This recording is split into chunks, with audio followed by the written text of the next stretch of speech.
yanan liman, gözünde hudutsuz ufuklar, bir çadırın sessizliğinden doğar koca diyarlar.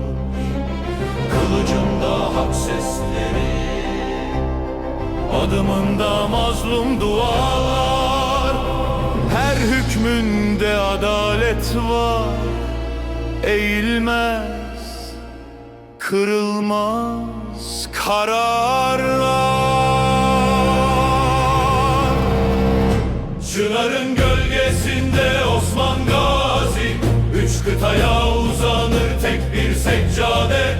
Bir rüyanın izinde kuruldu bu yurt, imanla, ahlakla, şerefle ebedi devlet.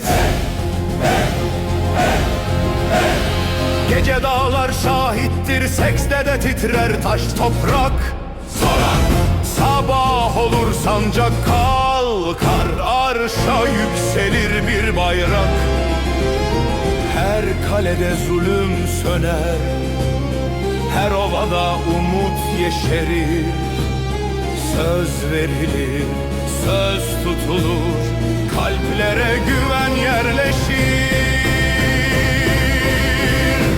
Çınarın gölgesinde Osman Gazi, üç kıtaya uzanır tek bir seccade.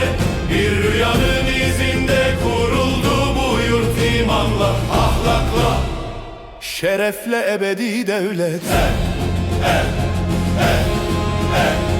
Bir gece bir rüya göğsünden fışkıran bir fidan, büyür büyür kök salar dağlara, denizlere uzanan.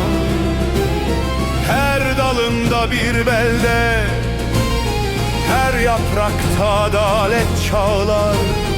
Gölgesine sığınan her can korkusuz, onurlu yaşar. Çınarın gölgesinde Osman Gazi, üç kıtaya uzanır tek bir seccade.